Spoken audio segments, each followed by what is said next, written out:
everyone! So today we are going to be talking about the first half of the 1990 live-action Teenage Mutant Ninja Turtles movie. We're just going to be talking about the first half because I started this project at 1 a.m. and it's 3 a.m. now, and I'm halfway through the movie, and to be quite frank, I just want to go to bed. So we're going to talk about the first half of the movie in this one, and then we're going to talk about the second half of the movie in another video, another time.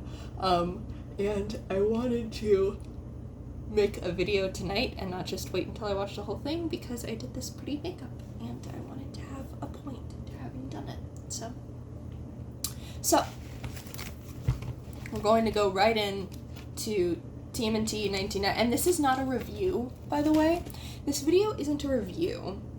And it's not like a retrospective, or it's not a commentary, and it's not really a reaction, because it's just rambling. It's just my thoughts while I was watching the 1990 movie. I took notes, and so I'm just gonna talk about the things in my notes. And there's no structure to it. This is just rambly. Okay, also look at my boy. I found this at Target the other day. It's a NECA figure of 87 Leo. Look at how wonderful that is. Wonderful boy. And NECA is planning to do 2012 figures. My brother loves action figures. He collects them all the time. So he's going to keep an eye out for information on those for me. Yay! Okay. Alright. My very first note for this movie is 90s movie music slaps. The just ambient music that was used in movies in the 90s was always so, groovy and fun. I just love it.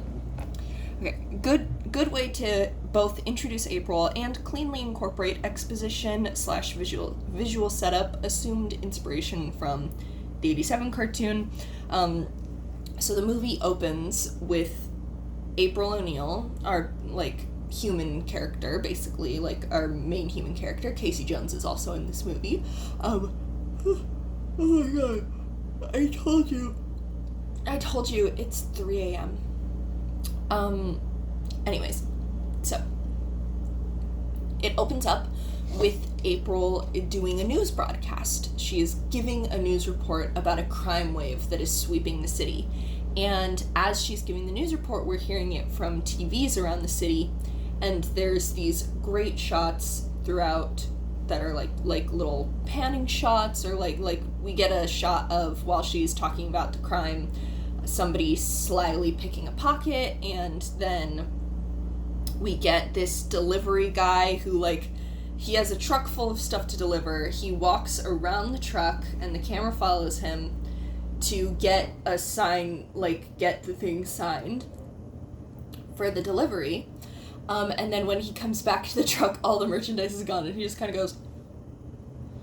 And then this poor old lady is just watching TV on her balcony, and her TV just gets whoop, I could hear the slide whistle sound. It didn't happen in the movie, a slide whistle sound, but my brain added in a slide whistle sound with the whoop of taking that.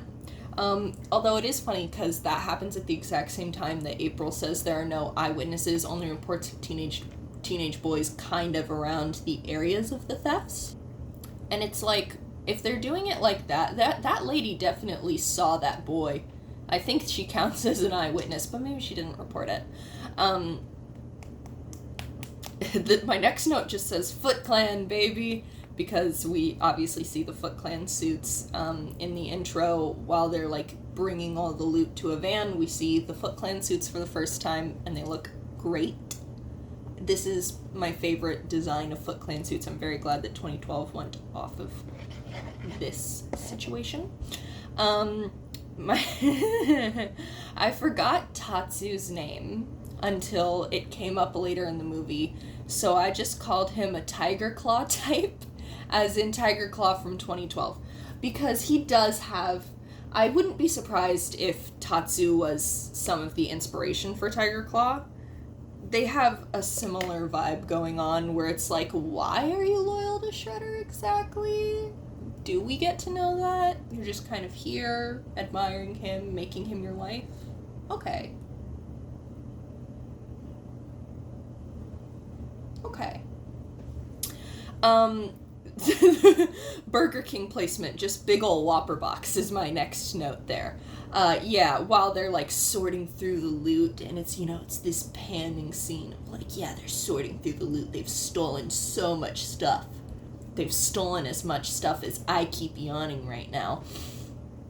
There's just, like, there's a full Burger King meal, drink, box, fries, all of it, just, like, displayed right next, and they keep it in frame for so long. It's very funny.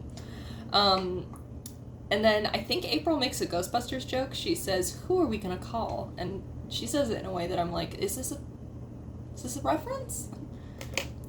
And then she says in her thing, "Unfortunately, the police are the only ones available to fight this wave of crime." And she says it like, she says it very much like, they can't do nothing. They are not competent, is how she phrases it. And to be fair, this movie shows us that they aren't. There's very, like, Gotham vibes going on in this movie in terms of the police situation, where it's like, yeah, they're there. We need the animal-themed vigilantes to come take care of the ninjas, though. Very Gotham-y. But anyways. Yes, my next note is literally just Gotham. And then April, so it's like just establishing that there is a gang of people stealing stuff from all over the city. The police are not really doing anything about it, either because they don't care or they're being intimidated. We're not sure yet. The police are just not handling the robberies. And the whole city is just kind of in a crime wave and everyone is afraid. So that's our opening that we have. And then after that finishes up, April, Channel 3, which she gets fired from in this. So that's a neat little setup of, like, she was with a different channel and she'll be with Channel 6 by the end of this. I'm so sorry, by the way, if you do not know about Teenage Mutant Ninja Turtles and you clicked on this video. Because I am talking like you already know about it. But anyways, so after she is done giving her report, she goes outside to, like, go home, and you think she's gonna get attacked, and then it's a rat, and she's like, oh, what a relief. But then she steps closer and she sees the news van being robbed, and yeah, she does get attacked. They tackle her, they try to get her purse, she screams for help, and my next note here is Sam Rockwell witnesses local dumbass turtle use Sai as throwing knife.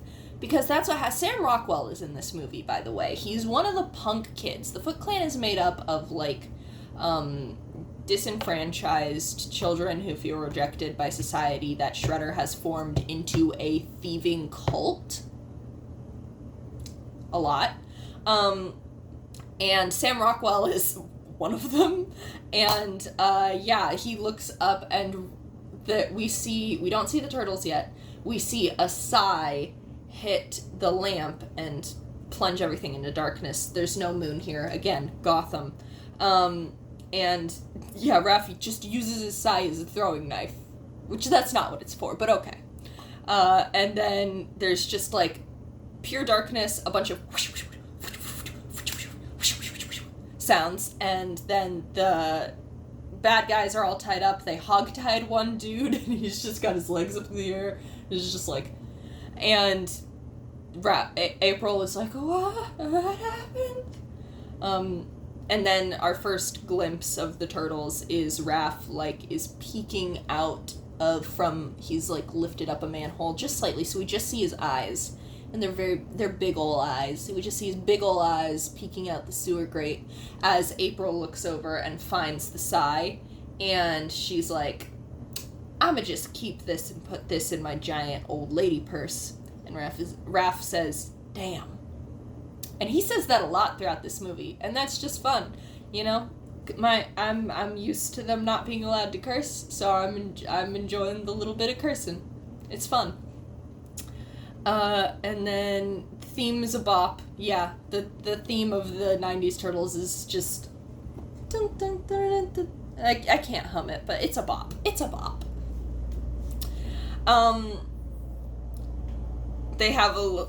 We see the turtles in full. They come around the corner. We just see their shadows at first while they're celebrating their little fight, and then they come around the corner of the sewer, and because they live in the sewer, they come around the corner of the sewer, and we see them in full. And the suits for this movie were made by the Jim Henson Company, and according to what I've read, were the last project that Jim Henson personally worked on before his passing. So obviously they look incredible. They just do. They look incredible. And they're adorable, quite frankly. When aren't the turtles adorable? But I digress. They're not adorable in the backstory in this movie. The turtle tots always look either really cute or really cursed. And this one falls into the cursed category, in my opinion. But I digress. So they're like celebrating. Woo, we just had our first fight and we did so good.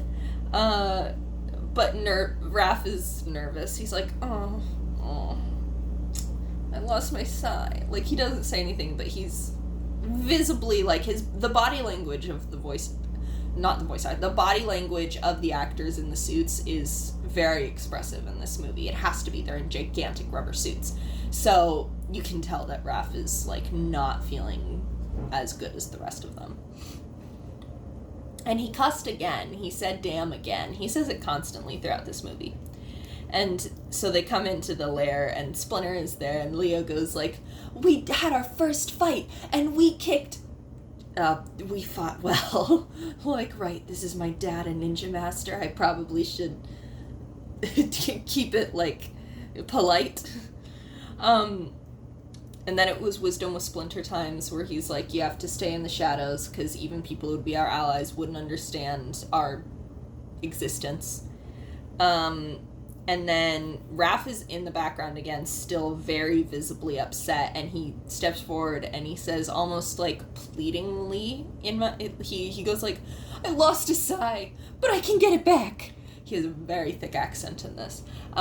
This is like what originated the concept of Raph having a thick New York accent, which would continue into the 2003 iteration, and has been used sort of off and on throughout the franchise ever since.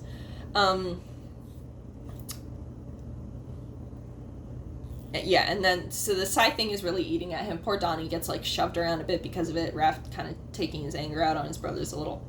And then Splinter starts talking about, like, you guys, you know, your teenage minds want to go out into the world, but we have to stay down here. I know that, you know, you want to explore and stuff. And he's giving this very, like, you know, thoughtful speech. And then in the background, slowly overtaking Splinter's voice, we hear Mikey ordering a pizza. And then the shot cuts over to Mikey ordering the pizza. And he's like, no anchovies. Got it? If there's anchovies on there. And he's, like, threatening the pizza guy about, like, don't put any anchovies on it. And Splinter throws a book at him. And Mikey's like, ow. Anyway, remember, if you're not here within this amount of time, we get money off, or whatever.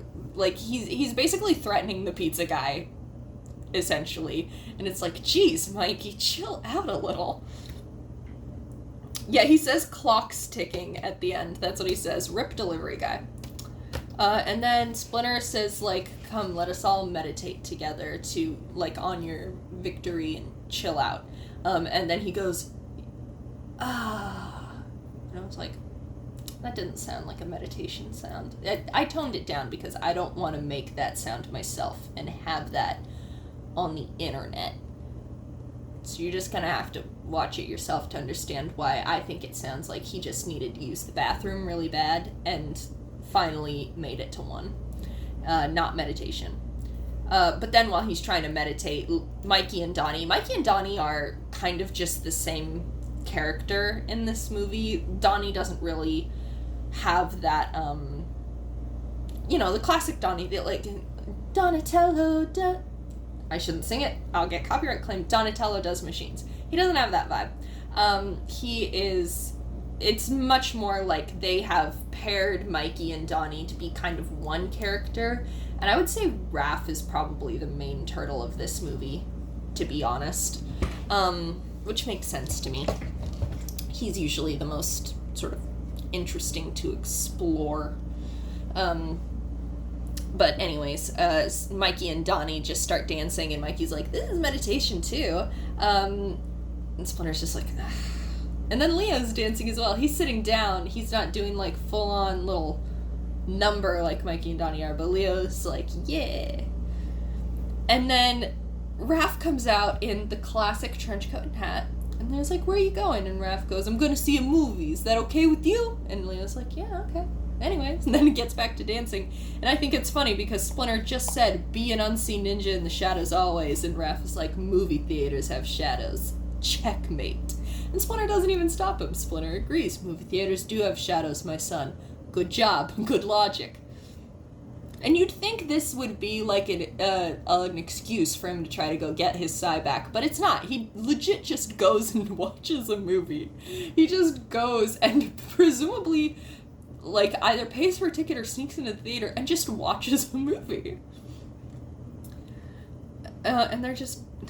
And then I just have a note here that says dorks, which could apply to any part of this movie. And then there's a little scene. So Splinter, when he had been giving them wisdom and talking to them, had mentioned that he will not always be around. And that basically he has been training them their whole lives so that when he is not around, they will be able to deal with it. And that they need to start seriously thinking about that. Probably because he is a rat, which are not known for having particularly long lifespans, and it's already been 15 years. They need to think about what'll happen when he's gone. And so there's a little scene where Mikey is waiting for the pizza to arrive, and Donnie skateboards over, and Donnie is like, you ever think about what Splinter mentioned tonight? With him being gone someday? And Mikey just goes, time's up. We get $3 off the pizza. And it's a nice little scene, even though Donnie isn't, like, genius inventor in this movie. It's a nice little scene to show he is, like, a thinker. He thinks a lot about things, and Mikey is avoidant. He doesn't want to think about that because it upsets him. And it ties in well for later in the movie when there's the iconic forest campfire Splinter spirit visiting them scene, and Mikey is the one sobbing about it. So I just really appreciate that scene. And then we get a funny thing where the pizza guy is like, 122 and an eighth? 122 and an eighth? Like, what kind of address is that? And then they're just, Mikey's like, down here. The guy's like, phew. He just puts a $10 bill up through the grate. Like, just put the pizza through the bars. And the guy does it, because what else do you do? Then he's like, hey, this is a $10 bill. It's supposed to be 13. And my note is, $13 for a pizza? Inflation! Can you imagine? And they get the $3 off because it was more than 30 minutes. So they only spent $10 on a, like, 22-inch pizza.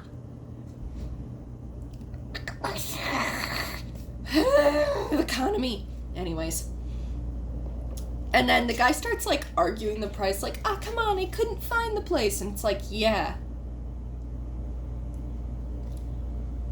That doesn't negate the fact that you were late. The agreement is, if you're late, customer gets to pay less money. That's the thing. Doesn't matter if it was because you couldn't find it. That's actually, like, less valid than if your tire blew or something. But anyways. So he starts, like, haggling and trying to be like, come on, give me the $3 extra. Leaning down, like, kneeling down, shouting it into the storm drain. And Mikey is like, nah, dude. And it's like, why are you arguing with the sewer people about you should leave. Clearly, there's, like, you don't even know if they have another $3 down there. Accept the L and move on, sir. And he does eventually, and he's like, I gotta get a new route. I thought I delivered everywhere. You did deliver everywhere. Yeah. And then they go back down, they bring the pizza back down to the lair, and they toss it up. It's uncut. For some reason, the pizza place didn't cut it for them. And they toss it up in the air, and Leo uses swords to cut it while it's in the air, and it lands on everyone else's plate, and then it lands on Splinter's head. And they're like, ah. And all Splinter goes is, kids. And it's adorable. It's adorable.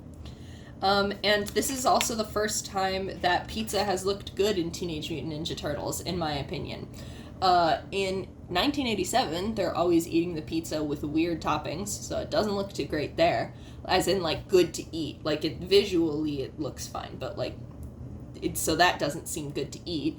And then in most of, like, cartoons, you know, it's floppy. Why is pizza always, like, floppy in cartoons? 2012 really 2012 is my favorite iteration, but the pizza in 2012 really bothers me. They pick it up and it's so limp and just, like, it just doesn't look good to eat. So this is, and then in the Bayverse live action movies, which I do like those as well, but in the Bayverse live action movies, it's like CGI pizza because they don't make pizzas that big for how big the turtles are in those movies. And there's not a fringe gap, I promise. I promise it's not a real fringe gap. It's a trick of the light.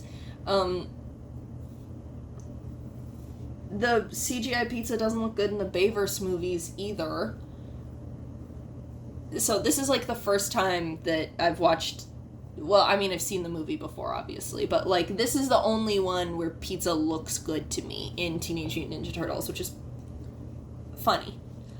And then Raph comes out of the movie. We cut to Raph, like, coming out of the movie. It's a bit of a slow beginning, but it's good, like, character build-up, in my opinion.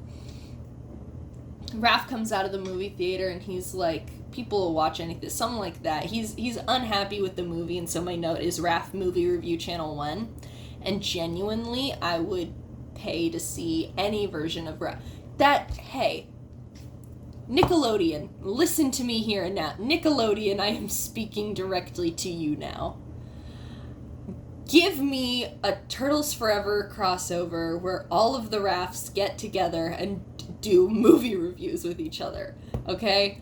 I want to hear Rise Raph trying to be like, well, they put a lot of effort into it, you know? There was a lot of passion behind it. And 2012 Raph going like, it stinks! And 2003 Raph going like, I could have made a better movie. You know, just like all of the Raphs, all of them, just like reviewing movies together. I want that now. That would be incredible. And he would be the most interesting one to do it too, because I think that there would be a lot of, like, unnecessary fights that would break out about it. You would think that they would share opinions a lot, but they all have very different opinions, actually. God, I want that so bad now. Anyways, some kids try to mug a lady, you know, Foot Clan kids try to mug a lady, and someone in the background goes, someone help her, or someone stop them. And so Raph walks up and, like, knocks the kids over, and they're like, whoa. And he sort of pulls open his trench coat to show off his sigh, and he does it like he's, like, showing off a piece, you know? And he goes, and the kids run away. And my note says, bro, this is New York City. A sigh cannot be the scariest weapon that these criminal children have seen on the street. Oh, wait, they did see his face, though. And that was confirmed the next scene where they were like, what was that? It was not the sigh that scared them. It was the giant mutant turtle. And then my next note is, Casey! And that for a sec, he said, like, you purse-stealing pukes but I thought he said pubes for a second, and I wouldn't put it past him. And then he just starts beating him up and using hockey terms, but I don't know anything about hockey, so I don't know what he's saying. I assume that they are devastating quips to make in the middle of battle for people who do know about hockey. I don't. So I'm just like, go Casey. And then obviously Raph steps in and he's like, you're beating them up too harshly. And Casey is like, I'm not beating them up too harshly. They got away. I'm gonna beat you up now. Classic Casey Raph situation. That's how they always meet. Well, I guess not always, but so Casey is like actually pretty chill about it. He's like, oh, why would you do that? I can't believe you did that. You know, I'm still in a beating people up mood, so I'm just gonna have to beat you up now. And then they start fighting. And it takes quite a bit. It takes knocking Raph's hat off for Casey to notice that he is not human. And at first he's like, are you a punker? Which I think I'm too young to know. Does that just mean punk? Or like a prankster? Or anyways, Casey is like, I hate punkers, especially ones that walk around in green makeup and a bald cap or something like that. And he's just like, what? Anyway, back to beating you up. Like, he gets over it very fast that there is a mutant turtle in front of him. And he's like, I'm just here to whoop you in oblivion, actually. And then... my next note just says, proud of you, Raph. Casey is very upset. He sent him flying! And so basically Raph, like, does quite well in the fight with Casey until Casey hits him so hard that it's a shot from the ground of Raph flying over our heads. He flies straight into a trash can, and he starts screaming like something is burning him inside of the trash can while Casey, like, you know, snarks at him. And Raph is just like, ah! And he gets out of the trash can, and he's, like, hyperventilating. He's so upset.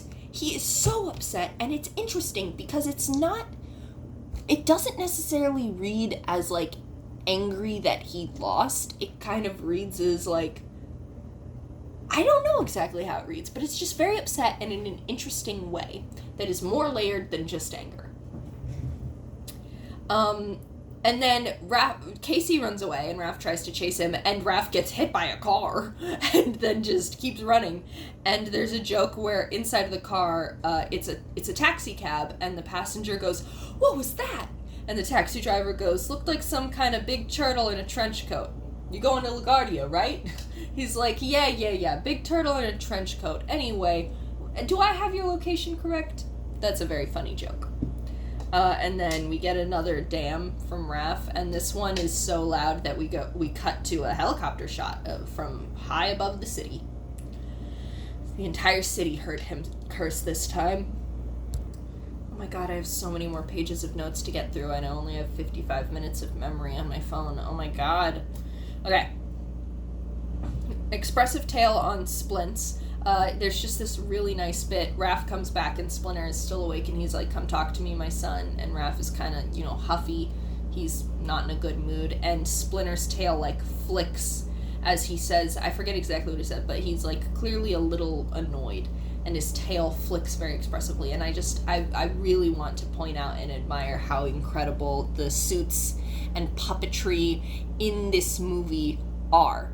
Because, again, Jim Henson Company, obviously it's going to be amazing, but it's so good. The practical effects are so good. Splints mentions, like, his backstory of being the pet of Hamata Yoshi, and, he's like, my master used to talk about controlling yourself and things like that, and he tells Raph, like, I've tried to direct your anger. And you're unique among your brothers because you choose to deal with your anger alone. And I wrote down the note, you are unique because you're an emo. Ironic. But Splinter is just very supportive as he speaks to Raph, and he's like, just remember your family is here for you. I'm here for you. You don't have to face having these, like, intense bouts of anger alone. We're here to support you. And it's very nice. I love supportive Splinter. And then we get a scene, we cut to April's apartment in the morning, and her boss is there like, I wish you would have called me. I like to know when my best reporter gets mugged. And my note says, boss actually cares about April, unlike the 1987 show. But why is he at her home? Oh my god, he brought his kid? So yeah, in the 1987 show, April she goes missing for days because the turtles kind of kidnap her in the 1987 show, and her boss is like, who cares? And somebody else is like, but your best reporter has gone missing. And he's like, April's not my best reporter. I don't care that she went missing. So unlike in the 87 show, April's boss actually cares that something happened to her in this one. But it's weird because he is at her apartment, in her bathroom while she's washing her face, and he brought his son with him as well. And they kind of explain it with, like, he has to drive his son to school every morning now just to ensure that his son doesn't, like, skip. And they kind of established that he has a strained relationship with his son, and his son is actually the pickpocket that we saw at the very beginning of the movie. Right? So, as soon as we see him, we know, oh, the kid's involved with the Foot Clan dealings. So that's April's connection to that. And he, like, stole some headphones and stuff, it's implied. The dad's like, when he doesn't want to listen to me, he puts those things on. I don't even know where he got them. And April tells him to lighten up on his son. And is like, nah. The boss is like, all right, whatever. Now, you're going to go interview the chief of police. Please don't antagonize him. And April is like, she's going to antagonize him. And then she says, if my sources in Little Tokyo are right. Is Little Tokyo a real thing in New York? I've never been, obviously. Look, I don't know if you can tell by everything about me, but I've never been to New York City. And so I've heard of, like, Chinatown, and I know that there's, like, Little Italy and things like that, but is there a Little Tokyo in New York? I'd never heard of that before. And I wouldn't put it past them to make it up in this movie. And then we cut to the interview with the chief of police, and he's basically saying a lot of words in order to say nothing, and April hits him with one of those speak normal, nerds kind of lines, and while she's giving, like, the runaround to this police chief, basically, she's like, you're not doing anything about the crime that's going on, and you're ignoring it on purpose, which he is in this movie. As she is doing that interview, we cut to the turtles watching it, and Mikey expresses that he is attracted to April, and I don't hate that. Some people have some very strong feelings about it. I don't hate it in 2012 and in Mutant Mayhem. I really hate it when the turtles and April aren't the same age, though. Especially when it's Mikey. I can't explain it. Just, it's even worse when it's Mikey. This is, like, the one thing that the Bayvers took inspiration from this movie, I guess, and I wish that they hadn't. And the Bayvers made it worse. It's pretty innocent in this movie for Mikey, kind of. Not really, at a certain point, but the Bayvers made it worse. Anyways. April knows about the foot because she's been talking to members of the community, doing outreach and stuff, which the police haven't been doing in this world. They're, like I said, they're basically Gotham PD. And then the police chief literally says, I'm not going to listen to stories from immigrants who are reminded of something that happened like this where they came from. And it's like,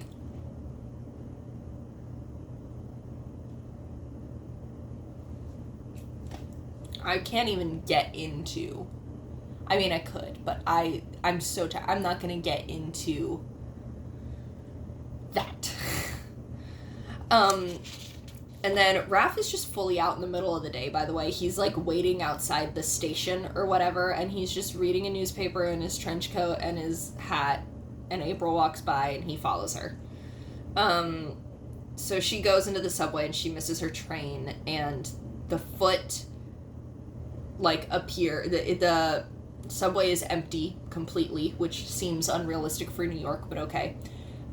Subway is completely empty, and the Foot show up, and they're like, we're here to give you a message, April O'Neil. And the Foot Clan ninja who says this is using a Japanese accent. Not a particularly good one, and hard to tell through the masks, but you can kind of see through the masks, and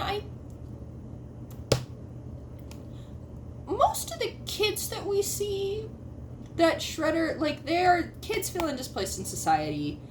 We see the hideout later in the movie.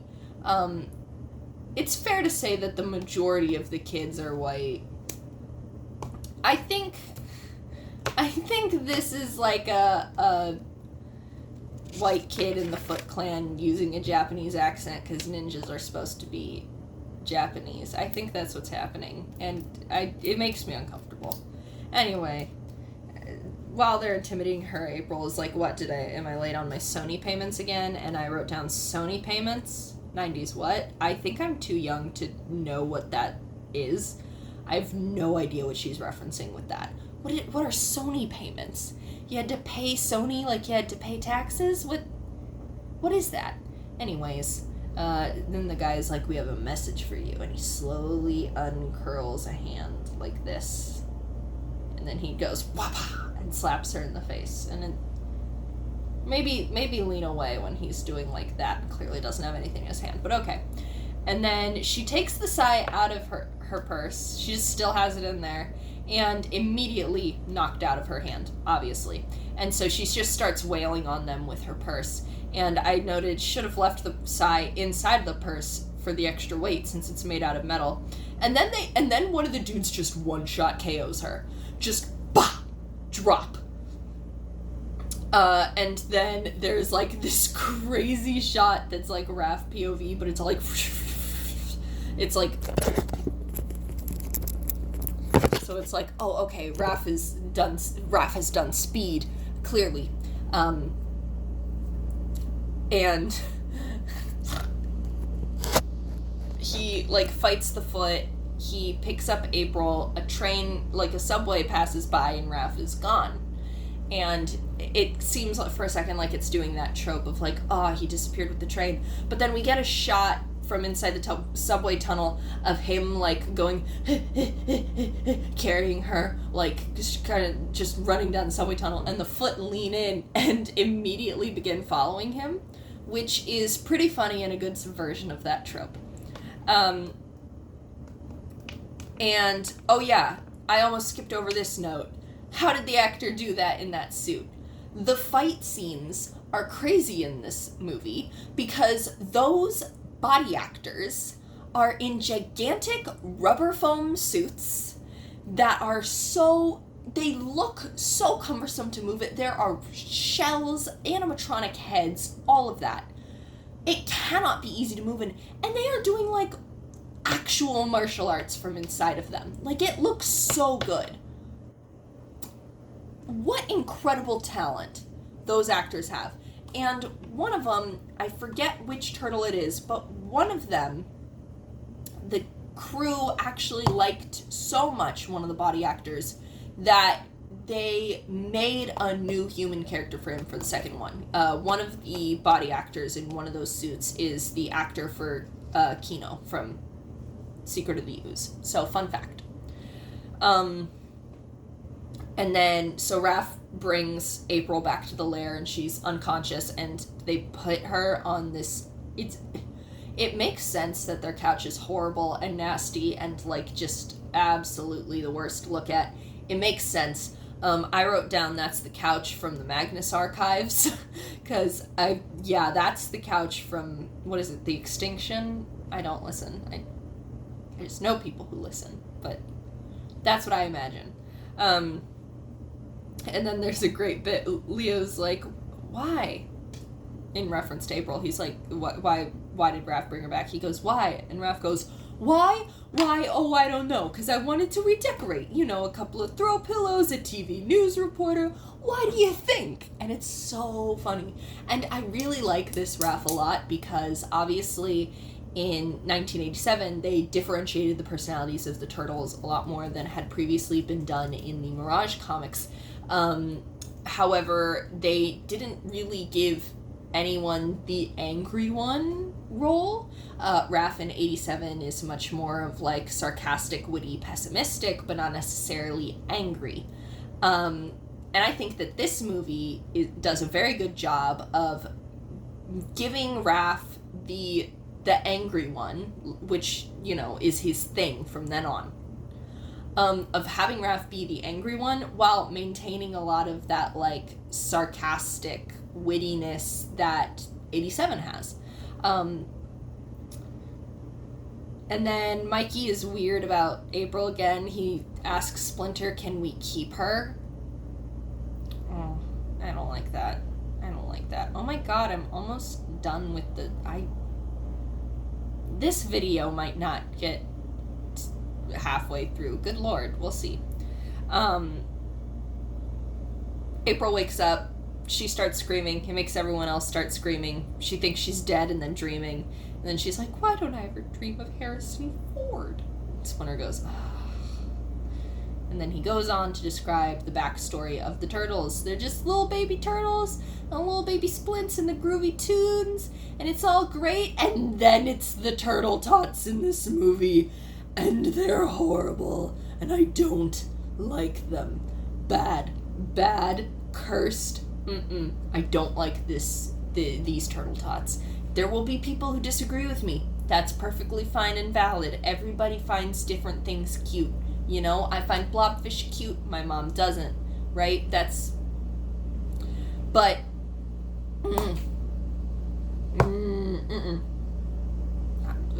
I do appreciate that this movie started the trend of the Turtles being babies when they were mutated, because in the 87 show, the Turtles were, like, immediately mutated into teenagers. So thank you, 90s movie, for giving us the adorable little Turtle Tots that we get in 2003 and 2012 and Rise and Mutant Mayhem.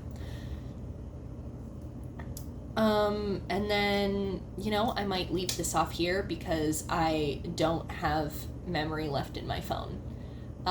So this is part 1 of who knows how many parts this will end up being. Honestly, this was an excuse to film a video talking about Teenage Mutant Ninja Turtles while wearing pretty makeup that I spent time on and didn't feel like taking off yet. So, see you in the next video where we continue on from that. I have these are all the notes that I took tonight. I have a few more pages, but we're not going to be able to get to them because I'm rambly. Like I said, this is a rambling video. It's not meant to be cohesive. So I hope you all have a wonderful, whatever time of day it is, wherever you are. Say goodnight to my son and my other children who are cats on my bed. And bye-bye!